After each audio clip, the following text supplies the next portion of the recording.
BRS రజతోత్సవ సభ అట్టహాసంగా జరిగింది. లక్షలాది మంది సభకు పోటెత్తారు. ఇక గులాబీ బాస్ తన ప్రసంగంతో శ్రేణులను ఉత్తేజపరిచారు. బీఆర్ఎస్ రజతోత్సవ సభ అట్టహాసంగా జరిగింది. లక్షలాది మంది సభకు పోటెత్తారు. గులాబీ బాస్ కేసీఆర్ తన మాటల తూటాలతో అధికార కాంగ్రెస్ విపక్ష బీజేపీలను ఎండగట్టారు. అయితే రజతోత్సవ సభలో కేసీఆర్ ఒక్కరే ప్రసంగించారు. దాదాపు గంట పాటు సాగిన ప్రసంగంలో వాగ్బాణాలు వదిలారు. అయితే సీఎం రేవంత్ పేరును అసలు పలకలేదు. ప్రభుత్వాన్ని పడిగొట్టబోమని చెప్పారు. పిల్లల ముందు నేనేమి మాట్లాడతా, అసెంబ్లీకి రావడానికి అంటూ వ్యాఖ్యానించారు. ఇక కేసీఆర్ ప్రసంగం అలాగే బీఆర్ఎస్ రజతోత్సవ సభకు సంబంధించి మరింత సమాచారం మా చీఫ్ న్యూస్ కోఆర్డినేటర్ రాధాకృష్ణ అందిస్తారు. రాధాకృష్ణ. శివ, దాదాపు సంవత్సరన్నర కాలం తర్వాత ఎన్నికలు ముగిసిన తర్వాత మరోసారి కేసీఆర్ గ్రాండ్ ఎంట్రీ ఇచ్చారని చెప్పవచ్చు. ముఖ్యంగా రజతోత్సవం అంటే బీఆర్ఎస్ పార్టీ టీఆర్ఎస్ ఏర్పడి 25 సంవత్సరాలు పూర్తి చేస్తున్న సందర్భంగా వరంగల్ ఎలికతుర్తిలో ఏర్పాటు చేసినటువంటి బహిరంగ సభ ద్వారా లక్షలాది మంది జన సమీకరణ నుంచి పార్టీ ఒక రకంగా సక్సెస్ అయింది. దీంట్లో కేసీఆర్ మాట్లాడిన తీరు కావచ్చు, ఎందుకంటే ఎన్నికల ఓటమి తర్వాత ఇంత పెద్ద స్థాయిలో జన సమీకరణలో మరోసారి తన జనాలకు చేరుకోవడానికి ఒక మంచి ప్లాట్ఫామ్ సిద్ధం చేసుకున్నాడు అనుకోవచ్చు. దాంట్లో ఈ రోజు బీఆర్ఎస్ అధినేత కావచ్చు, గులాబీ పార్టీ కావచ్చు సక్సెస్ అని చెప్పవచ్చు. ముఖ్యంగా రాష్ట్రంలో సంవత్సరాల కాలంలో కాంగ్రెస్ ప్రభుత్వం అధికారంలోకి వచ్చాక ఏమేం జరుగుతా ఉంది అని కొద్దిగా గులాబీ శ్రేణులకు కావచ్చు తెలంగాణ ప్రజలకు వివరించే ప్రయత్నం చేశాడు. గతంలో బీఆర్ఎస్ 10 సంవత్సరాల కాలంలో అనేక అభివృద్ధి కార్యక్రమాలు చేసింది, సంక్షేమ కార్యక్రమాలు చేపట్టింది. ముఖ్యంగా రైతుల ఎజెండా దృష్టిలో పెట్టుకొని అనేక సంక్షేమ కార్యక్రమాలు చేపట్టింది. ఇప్పుడు వేరే కాంగ్రెస్ ప్రభుత్వం అధికారంలోకి వచ్చిన తర్వాత ఆ మొత్తంగా కూడా ప్రభుత్వం సంబంధించినటువంటి సంక్షేమ కార్యక్రమాలు కావచ్చు, రైతులకు ఇచ్చిన కార్యక్రమాలు ఏవైతే సంక్షేమ కార్యక్రమాలు పూర్తిగా నిలిచిపోయాయి. నిండుగా అంటే తెలంగాణ ప్రజలతో పాటు తెలంగాణ రైతాంగాన్ని మొత్తం కూడా కాంగ్రెస్ పార్టీ దగా చేసింది, మోసం చేసిందని చెప్పుకుంటూ కేసీఆర్ వచ్చారు. ముఖ్యంగా రైతు బంధు కావచ్చు, అదేవిధంగా అంటే అప్పుడు రైతు బంధు ఇప్పుడు రైతు భరోసాకు సంబంధించి ఇప్పటికీ దాదాపుగా ఆ హామీ ఇచ్చి జనవరి నుంచి వరుస పెట్టి 5-6 నెలలు కావస్తా ఉంది, కానీ ఇప్పటికి ఇంకా పూర్తి స్థాయి రైతు భరోసా ఇవ్వలేకపోయింది. రుణమాఫీ పేరిట కూడా అనేక హామీలు ఇచ్చింది, రుణమాఫీ కూడా పూర్తి స్థాయిలో చేయలేకపోయింది. కేవలం హామీలు ఇవ్వడం మాత్రమే సరిపోయింది తప్ప హామీలు నెరవేర్చడం కాంగ్రెస్ ప్రభుత్వం పూర్తిగా విఫలమైపోయింది. దాదాపుగా బీఆర్ఎస్ హయాంలో అనేక సంక్షేమ కార్యక్రమాలు చేపడితే ముఖ్యంగా కాంగ్రెస్ కు వచ్చేసరికి రైతులకు సంబంధించి కావచ్చు, అదేవిధంగా కళ్యాణ లక్ష్మి లాంటి అనేక ఇతర పథకాలు కూడా ఇవ్వడంలో పూర్తిగా విఫలమైంది అని చెప్పేసుకుంటూ వచ్చాడు. ఈ మొత్తం వ్యవహారం సంబంధించి అంటే ఇవాళ సభలో హైలైట్ గా నిలిచేది ఏంటంటే సీఎం రేవంత్ రెడ్డి పేరు ప్రస్తావన ఎక్కడ కూడా తీసుకురాలేనటువంటి కేసీఆర్ నేరుగా అతని ప్రస్తావన లేకుండానే సీఎం ప్రస్తావన లేకుండానే కాంగ్రెస్ పార్టీని టార్గెట్ చేస్తూ విమర్శించడం ఒక రకంగా ఆలోచించాల్సిన విషయం. ఎందుకంటే రేవంత్ పేరు ఎందుకు ఎత్తలేదు, ఎత్తడానికి కూడా సీఎం పేరు ఎత్తడానికి కూడా కేసీఆర్ ఇష్టపడలేదా అని చెప్పేసి ఒక చర్చ జరుగుతా ఉంది. అయితే ఇది ఇలా ఉంటే బట్టి విక్రమార్క పేరును మాత్రం తీసుకొని కమిషన్ పేరుతో ప్రస్తుతం కాంగ్రెస్ సర్కార్ సంవత్సరాల కాలంలో ప్రజలకు ఇచ్చిన హామీలు నెరవేర్చలేదని కానీ సంచులు నింపడం, సంచులు మోయడం అనేది కొంత ఇంట్రెస్టింగ్ కామెంట్ చేశారు. ఏదైతే పర్సెంటేజ్ ప్రతి పనిలో కాంగ్రెస్ సంబంధించినటువంటి నేతలు కావచ్చు పర్సెంటేజ్ కోరుకుంటున్నారు, 20%, 30% కమిషన్ ప్రభుత్వం నడుస్తుందని చెప్పేసి ఒక సీరియస్ కామెంట్ చేశారు. ఇది తను మాట కాదు, సెక్రటేరియట్ లో జరుగుతున్న దాన్ని నేను ప్రస్తావించాలని చెప్పాడు. సో ఒకటి కమిషన్ ప్రభుత్వం అని 20-30% కమిషన్ ప్రభుత్వం అని చెప్పి ఒక తీవ్ర విమర్శన చేయగా మరొక ఆసక్తికరంగా అంశాన్ని కూడా రేవంత్ రెడ్డి సర్కార్ సంబంధించి తెరపై తీసుకొచ్చారు. ఏదైతే ఇటీవల కాలంలో దేశవ్యాప్తంగా సంచలనంగా మారినటువంటి హెచ్యు భూముల వ్యవహారంలో కూడా కేసీఆర్ తనదైన స్థాయిలో మాట్లాడాడు. భూములకు ఏంటంటే ప్రభుత్వం తమ అవసరాలకు బట్టి ఏదైనా భూములను అమ్ముకునే అవకాశం వెసులుబాటు ఉంటుంది, కానీ ప్రజలకు అదే విధంగా ఇతర సంస్థలు అవసరం ఉన్నప్పుడు అట్లాంటి భూముల జోలికి వెళ్ళకూడదు అని చెప్పేసి కూడా కొంత కేటగారికల్ గా తనదైన స్థాయిలో ఈ ఎస్యూ భూముల వ్యవహారంలో కూడా స్పందించారని అనుకోవచ్చు. అయితే ఇదిలా ఉంటే గతంలో బీఆర్ఎస్ హయాంలో భూములకు ధరలు విపరీతంగా ఉండేవి, కోర్టు డిమాండ్ చేసేవి. అంటే ఒక రైతు భూ యజమానులు మాత్రం కోర్టులకు విలువలు చేసి తమ మంచి కోటీశ్వరుగా చెప్పుకునే వాళ్ళు ప్రస్తుతం ఇప్పుడు భూములు కొనేవాళ్ళు దిక్కు లేకుండా పోయారు. అప్పుడు అమ్ముదామన్న ఎంత చేసినా అమ్మేవాళ్ళు కాదు, ఇప్పుడు భూముల ధరలు పూర్తిగా పడిపోయాయి. ఇది వీళ్ళు చేసిన ఘనకార్యం అంటూ కాంగ్రెస్ ప్రభుత్వాన్ని నిందించే ప్రయత్నం, విమర్శించే ప్రయత్నం చేశారు. ఇది ఇలా ఉంటే ఇక మొత్తం వ్యవహారం ఇలా ఉంటే హైడ్రాకు సంబంధించి కూడా, హైడ్రా విషయంలో కూడా కాంగ్రెస్ ప్రభుత్వం వచ్చిన తర్వాత హైడ్రా కూడా చాలా సంచలనంగా మారింది. హైడ్రాపై తీవ్ర విమర్శలు. ఒకవైపు మూసి సుందరీకరణ పేరుతో కాంగ్రెస్ ప్రభుత్వం అడ్వాన్స్ గా ఈ హైడ్రాను తెరపై తీసుకొచ్చింది. ఎక్కడైతే ప్రభుత్వ భూములు కావచ్చు, చెరువు శిఖం భూములు కావచ్చు, అంటే ఇవన్నీ కూడా ఆక్రమిత వాటిని అన్నింటి హైడ్రా ద్వారా వాటిని నీలమట్టం చేసే ప్రయత్నం చేసింది. సో దానిపైన కూడా ఈ రోజు కేసీఆర్ స్పందించారు. ఈ హైడ్రా భూములకు సంబంధించి గతంలో ఎక్కడైతే చెరువులను మనం మిషన్ భగీరథ పేరుతో చెరువుల పూడికతీతల కోసము అప్పుడు జేసీబీలు గానీ బుల్డోజర్లు గానీ వాడే వాళ్ళం. ఇప్పుడు పేదల ఇళ్లను కూల్చడానికి కాంగ్రెస్ సర్కార్ హైడ్రాను తీసుకొచ్చిందని చెప్పేసి కూడా విమర్శించారు. ఇది ఇలా ఉంటే మొత్తం ఒక్కొక్క అంశాన్ని పైన చాలా సేపు సుదీర్ఘంగా వహించారు. తన ప్రసంగంలో గతంలో ఎప్పుడైతే ఉద్యమ సమయంలో ఎలా అయితే పెద్ద స్థాయిలో బహిరంగ సభల్లో జనాలను సమీకరించి ప్రజలను కొంత చైతన్యపరుస్తూ ఆలోచింపజేసేలా ఎలా ఉంటుందో ఆ స్టైల్ మళ్ళా కేసీఆర్ ఫాలో అయ్యిందని అనుకోవచ్చు. ముఖ్యంగా కేసీఆర్ సహజంగానే కేసీఆర్ మంచి వాగ్దాట కలిగిన వ్యక్తి. అదేవిధంగా అతని ప్రసంగంలో కూడా ఆకర్షణీయ ప్రసంగంతో పాటుగా ఆలోచింపజేసేగా ఆవేశపూర్తంగా ఉంటుంది. దీంతో పాటుగా ఈ రోజు మధ్య మధ్యలో కొన్ని పిట్ట కథలు చెప్తూ కూడా అక్కడ ఉన్నటువంటి సభ్యులు ఎవరైతే సభ జనాలు హాజరయ్యారో వాళ్ళు కొంత అంటే ఎంజాయ్ చేసినట్టుగా, వాళ్ళను కొద్దిగా ఎంకరేజ్ చేసినట్టుగా కొన్ని పిట్ట కథలు కూడా చెప్పుకుంటూ వచ్చారు. ఎందుకంటే కేసీఆర్ అంటేనే కొంత పిట్ట కథలు చెప్తూ జనాలను తన మొత్తం ప్రసంగాన్ని వైపు అట్రాక్ట్ చేసుకునే ఆలోచనలు వ్యక్తి. ఈసారి కూడా అట్లాంటి స్ట్రాటజీని ఫాలో అయ్యారు. ఈ మొత్తం ఈ రోజు మాత్రం ఒక రకంగా బీఆర్ఎస్ మాత్రం రజతోత్సవ సభ సక్సెస్ఫుల్ గా గ్రాండ్ఫుల్ గా రన్ చేసిందని చెప్పొచ్చు. సంవత్సరాల కాలం తర్వాత తిరిగి తాను జనంలోకి వస్తున్నాను, ఇక చూసుకోండి కాసుకోండి అని చెప్పేసి కాంగ్రెస్ ఒక రకంగా అల్టిమేటం వార్నింగ్ ఇచ్చినట్టుగా అనిపించింది. అయితే ఇటీవల కాలంలో కేసీఆర్ పై వస్తున్నటువంటి విమర్శల్లో అతి ముఖ్యమైనది కేసీఆర్ అసెంబ్లీకి రావడం లేదని పదే కాంగ్రెస్ నుంచి వస్తున్న ఒక విమర్శ. దీనిపైన కూడా కేసీఆర్ తనదైన స్టైల్లో స్పందించారు.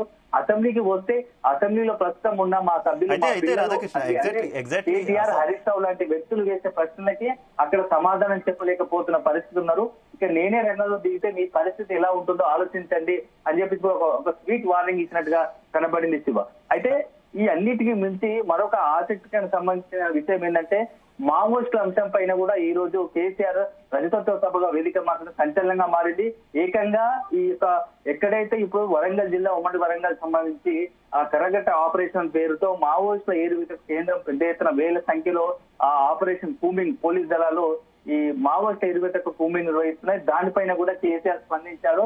అమాయకులైన కూంబింగ్ పేరుతో అమాయకులైన గిరిజనులను ఈ కేంద్ర బలగాలు పొట్టన పెట్టుకుంటాయి. వెంటనే ఈ కూంబింగ్ ఆపరేషన్ ఖచ్చితంగా నిర్వహించాల్సిందే, ఆపాల్సిందే అని డిమాండ్ చేశారు. ఈ మావోయిస్టులతో చర్చలు జరపాలని కూడా డిమాండ్ చేశారు. అవసరమైతే మేము కేంద్రంలో ఒక తీర్మానం అంటే పార్టీ తరఫున తీర్మానం చేసి కేంద్రానికి లేఖ కూడా పంపిస్తామని చెప్పేసి ఇట్లా ఒక లేఖ రాయడం, అదేవిధంగా మావోయిస్టు తరఫున శాంతి చర్చలకు డిమాండ్ చేయడం మాత్రం కొద్దిగా తెలంగాణ రాజకీయాలకు హాట్ గా మారింది, సంచలనంగా మారింది చెప్పవచ్చు. ఎందుకంటే గతంలో ఉద్యమ సమయంలో మావోయిస్టు కావచ్చు, మావోయిస్టు సానుభూతి పరుల యొక్క కొంత అనుకూలంగా బీఆర్ఎస్ పార్టీ కావచ్చు, అప్పుడు నాటి టీఆర్ఎస్ ఇప్పుడు బీఆర్ఎస్ అనుకూలంగా ఉండేది. తర్వాత కాలక్రమేణా అధికారంలోకి వచ్చిన 10 సంవత్సరాల తర్వాత కొంత గ్యాప్ ఏర్పడింది. సో ఇప్పుడు ప్రతిపక్షంలో ఉన్నటువంటి బీఆర్ఎస్ కు మరోసారి కొంత మావోయిస్టుల పట్ల సానుభూతిగా కలిగే విధంగా, అంటే మావోయిస్టు సానుభూతి పరులు కావచ్చు, ఆ రకంగా ఎజెండాతో పనిచేసిన కొందరు వ్యక్తులను కూడా సొసైటీలో ఉన్న వాళ్ళంటే కలుపుకునే ప్రయత్నం చేసినట్టుగా మనం భావించాల్సి వస్తుంది. ముఖ్యంగా ఇప్పుడు ప్రస్తుతం హరగోపాల్ లాంటి వారు కావచ్చు, ఇంకా ఇతరత్ర మేధావుల సంఘాలు పౌర సమాజం నుంచి ఈ ఎవరైతే మావోయిస్ట్ సంబంధించి ఫేక్ ఎన్కౌంటర్లు కావచ్చు, కూంబింగ్ ఆపరేషన్ కు వ్యతిరేకంగా పోరాడుతున్నారో అలాంటి వారందరినీ కూడా బీఆర్ఎస్ పార్టీకి సంబంధించి తమ కార్యాచరణకు ఇతరత్ర అంటే కాంగ్రెస్ సంబంధించి ప్రజల వ్యతిరేక నిర్ణయాలకు సంబంధించి పోరాటం చేస్తే వాళ్ళను కూడా ఇందులో ఇన్వాల్వ్ చేసేలా, లేకుంటే కేసీఆర్ కు అట్లాంటి వారికి ఎవరైతే పౌర సమాజ నేతలకు హరగోపాల్ లాంటి వారు కావచ్చు, ఇతర మేధావి వాళ్ళ సంఘ నాయకులకు కావచ్చు కొంత గ్యాప్ ఉందో దాన్ని పూరించుకునే ప్రయత్నం చేసినట్టుగా మనం అనుకోవాల్సి ఉంటుంది. ఈ రోజు మాత్రం హైలైట్ గా నిలిచేది ఒకటి మావోయిస్టుల డిమాండ్ అని కావచ్చు, అదే విధంగా రైతులకు భూముల ధరలకు సంబంధించి కావచ్చు, అదే విధంగా బీజేపీని కూడా టార్గెట్ చేస్తూ కాంగ్రెస్ ను మేజర్ స్థాయిలో టార్గెట్ చేసినటువంటి మాజీ సీఎం కేసీఆర్ బీజేపీని కూడా అంటే నామమాత్రంగా కూడా విమర్శించడం కూడా ఒక చర్చనీయాంశం అవుతుంది. బీజేపీతో గత కొద్ది రోజులుగా బీఆర్ఎస్ బీజేపీ ఒక్కటే అనే ఒక విమర్శ ఉంది. సో దాంట్లో భాగంగా బీజేపీని ఆ కాంగ్రెస్ అంతే స్థాయిలో కాకుండా బీజేపీని విమర్శించారు తప్ప పూర్తి స్థాయిలో వన్ సైడ్ గా టార్గెట్ చేసినట్టు అనిపించలేకపోవడం కూడా కొంత రాజకీయ వర్గాల్లో చర్చ జరుగుతా ఉంది. ఇదే సందర్భంలో కాంగ్రెస్ మొత్తంగా నాటి నుంచి నేటి వరకు తెలంగాణకు పూర్తి స్థాయిలో శత్రువు కాంగ్రెసే. హామీలు ఇవ్వడంలో కావచ్చు, కాంగ్రెస్ నాశనం చేసింది కూడా తెలంగాణ నాశనం చేసింది కాంగ్రెస్ అని చెప్పేసి కేసీఆర్ కాంగ్రెస్ పైన పూర్తి స్థాయిలో ఫైర్ అయ్యారని చెప్పవచ్చు. ఇన్ని అంశాలు మొత్తం కాంగ్రెస్ పేర్లు అందరికీ ప్రజలకు వివరించే ప్రయత్నం చేశారు. సో ఇవన్నీ దృష్టిలో పెట్టుకొని భవిష్యత్తులో బీఆర్ఎస్ మళ్ళీ అధికారం రాబోతుంది, ప్రజలు ఆ వైపుగా ముందుకు నడవాల్సిన అవసరం ఉందని కూడా చెప్పవచ్చారు. అయితే ఇది ఇలా ఉంటే పోలీసులకు కూడా కేసీఆర్ బీఆర్ఎస్ అధినేత కేసీఆర్ ఒక స్ట్రాంగ్ వార్నింగ్ ఇచ్చారని చెప్పవచ్చు. ఇటీవల కాలంలో బీఆర్ఎస్ సంబంధించినటువంటి సోషల్ మీడియా యాక్టివిస్టులపై కొంతమంది కేసులు జరుగుతున్నాయి, కేసులు పెడుతున్నారు, అరెస్ట్ చేస్తున్నారు. వాటిపైన కూడా కేసీఆర్ స్పందించారు. పోలీసులు ఎందుకు మీరు తొందరపడుతున్నారు, మీరెందుకు ఆవేశపడుతున్నారు, లేనిపోని కేసులు పెట్టి మా వాళ్ళని ఇబ్బందులు పెడుతున్నారు, మీరు చాలా డైరీలో రాసి పెట్టుకోండి అని చెప్పేసి ఒక రకంగా స్ట్రేట్ ఫార్వర్డ్ గా వార్నింగ్ ఇచ్చారు. ఇక భవిష్యత్తులో వచ్చేది బీఆర్ఎస్, అప్పుడు వస్తే మాత్రం మీరు చట్టం ప్రకారం మేము చర్యలు తీసుకోవాల్సి వస్తుంది. మీరు మీ చట్టాన్ని లోబడి మీరు పనులు చేయండి, కానీ ఎవరికో సొత్తులుగా ఉండి ఈ రోజు అధికారంలో ఉన్నారని చెప్పి వాళ్ళ మాటలు నమ్మి తర్వాత మీరు ఇబ్బంది పడాల్సి వస్తుందని చెప్పేసి కూడా పోలీసులకు వార్నింగ్ కూడా ఇచ్చారు. సో ఇది మొత్తం ఓవరాల్ గా చూసుకుంటే కేసీఆర్ తనలో ఉన్న పాత ఒక లీడర్ మరోసారి తెరపై తీసుకొచ్చని అనుకోవచ్చు. సంవత్సరంన్నర కాలం తర్వాత బీఆర్ఎస్ శ్రేణులు కావచ్చు, క్యాడర్ కావచ్చు, తెలంగాణ ప్రజల్లో అంటే కేసీఆర్ అభిమానులు ఎవరైతే ఉంటారో కేసీఆర్ ఎలా చూడాలనుకుంటారో అలా పూర్తి స్థాయిలో చూసారు. కేసీఆర్ స్పీచ్ అలాగే ఉందని ఒక చర్చ మాత్రం జరుగుతా ఉంది. ఎందుకంటే పెద్ద స్థాయిలో కేటీఆర్ మొదటి నుంచి కూడా ఈ రజతోత్సవ సభకు సంబంధించి పూర్తి స్థాయిలో కేటీఆర్ అడుగడుగున కేటీఆర్ మొత్తం ఫాలో చేశారు. సభ ఏర్పాటు నుంచి చివరి వరకు కూడా ఒక రకంగా సభ సక్సెస్ కావడానికి కేటీఆర్ కూడా సక్సెస్ అయ్యాడు. కేటీఆర్ కూడా ముందుకు తీసుకెళ్లాడనే మాత్రం ఖచ్చితంగా పార్టీ శ్రేణుల్లో చర్చ జరుగుతోంది. పెద్ద ఎత్తున జనాలు ఏదైతే పార్టీ ఊహించిందో అదే స్థాయిలో జనాలు వచ్చారు. ఇంకా చాలా మంది రోడ్లపైన నిలిచారు. ప్రభుత్వం కొంత కట్టుదిట్టంగా ప్రభుత్వం కొన్ని ఇబ్బందులు పెట్టినా, అధికారులు కొంత ఇబ్బంది పెట్టినా సభ చెప్పగలమని చెప్పి అయితే రాధాకృష్ణ ప్రభుత్వం నుంచి గత కొంతకాలంగా బీఆర్ఎస్ పార్టీకి వస్తున్నటువంటి కొన్ని విమర్శలకు సంబంధించి పూర్తి స్థాయిలో చెక్ పెట్టారనుకోవచ్చా కేసీఆర్ ప్రసంగం ద్వారా? ముఖ్యంగా కేసీఆర్ ఎందుకు అసెంబ్లీకి రావట్లేదు అన్న దానికి సంబంధించి, అలాగే ప్రభుత్వాన్ని కూల్చేస్తున్నారని ఆరోపణ చేస్తున్నటువంటి కాంగ్రెస్ పార్టీకి ఈ సమాధానం ఇచ్చారనుకోవచ్చా కేసీఆర్? ఖచ్చితంగా శివ. అంటే కేసీఆర్ ఇది ఇంత ముందుకి కూడా గతంలో కూడా ఒకసారి చెప్పాడు ఇదే విషయము. తాము ఎట్టి పరిస్థితుల్లో ఈ కాంగ్రెస్ ప్రభుత్వాన్ని కూల్చే పని చెయ్యము, మా బుద్ధి అలాంటివి కాదు, మేము అట్లాంటి వాటికి తోలికి పోము, పూర్తి స్థాయిలో ఉండాల్సిందే. ఎందుకు ఇప్పుడు ఉన్న పరిస్థితుల్లో కాంగ్రెస్ పై కేసీఆర్ ఆలోచన ప్రకారం, బీఆర్ఎస్ పార్టీ ఆలోచన ప్రకారం కాంగ్రెస్ ప్రభుత్వంపై జనాల్లో తీవ్ర వ్యతిరేకత ఉంది. అది మునుముందు మరింత పెరగాలి. ఇప్పుడు అనవసరంగా తాము ఇన్వాల్వ్ కాకూడదు. ఆ వ్యతిరేకతలోనే మనం నెక్స్ట్ ఎన్నికల పోతే పూర్తి స్థాయిలో వన్ సైడ్ గా గ్రాండ్ వ్యక్తి కొట్టవచ్చు అనేది కేసీఆర్ భావన. దాంట్లో భాగంగానే ఈ రోజు వరంగల్ రజతోత్సవ సభ ప్రకారం కూడా ఆ రజతోత్సవ సభ వేదిక నుంచి కూడా ఇదే స్థాయి కామెంట్ చేశారు. మేము ఎట్టి పరిస్థితుల్లో కాంగ్రెస్ ప్రభుత్వాన్ని కూల్చబోము అంటూ కూడా ఒక స్పష్టమైన ప్రకటన కూడా చేశారు. సో అది అయితే కాంగ్రెస్ పై తీవ్ర వ్యతిరేకత ఉంది. ఆ వ్యతిరేకత ఇంకా భవిష్యత్తులో ఇంకా ఎక్కువ అవుతుంది అనేది ఒక కేసీఆర్ అభిప్రాయంగా మనం అనుకోవచ్చు. అదే సందర్భంలో అసెంబ్లీకి సంబంధించి ఇటీవల కాలంలో సీఎం రేవంత్ రెడ్డితో మొదలు పెడితే ముఖ్య నాయకులందరూ కూడా పదే కేసీఆర్ అసెంబ్లీకి ఎందుకు రావడం లేదు అనే దానిపైన కూడా ఇవాళ కౌంటర్ ఇచ్చినట్టుగా తెలుసుకోవాలి మనం. ఎందుకంటే కేసీఆర్ సంబంధించి కేసీఆర్ అసెంబ్లీకి వస్తే అతను కారణం చేయొచ్చు అనేది కాంగ్రెస్ ఆలోచన ఉన్నట్టుంది. దాన్ని బట్టి దాని కౌంటర్ గానే కేసీఆర్ ఈ రోజు కేవలం అక్కడ ఉన్నటువంటి పిల్లలు అంటే కేటీఆర్, హరీష్ రావు లాంటి, జగదీష్ రెడ్డి లాంటి ముఖ్య నాయకులు వాళ్ళు చేసే స్పీచ్ అంటే కాంగ్రెస్ ప్రభుత్వం అసెంబ్లీలో చేసే వాటికి వీళ్ళు మాట్లాడితేనే వాళ్ళకి కౌంటర్ చేయలేని పరిస్థితుల్లో కేటీఆర్ గానీ హరీష్ రావు ప్రశ్నిస్తేనే ఆ అధికారంలో ఉన్నటువంటి మంత్రులు కావచ్చు, సీఎం కావచ్చు భుజాలు తడుముకుంటున్నారు. అలాంటి పరిస్థితులే వాళ్ళకి సమాధానం చెప్పలేనటువంటి వీళ్ళు నన్ను రమ్మనడమా, నేను ఒకసారి అసెంబ్లీకి ఎదురైతే వాళ్ళ పరిస్థితి ఎలాగో ఉంటుందో కూడా ఊహించుకోండి అన్నట్టుగా ఇవాళ కేసీఆర్ మాట్లాడడం జరిగింది. సో తన పైన ఏదైతే విమర్శలు వస్తున్నాయో ఆ విమర్శలకు సంబంధించి కాంగ్రెస్ పార్టీ కాకుండా జనాలకు కూడా నేరుగా ఒక వివరణ ఇచ్చుకునే ప్రయత్నం చేసినట్టుగా చెప్పవచ్చు. అదే సందర్భంలో కేసీఆర్ సంబంధించి మరొక ముఖ్య విషయం చెప్పారు.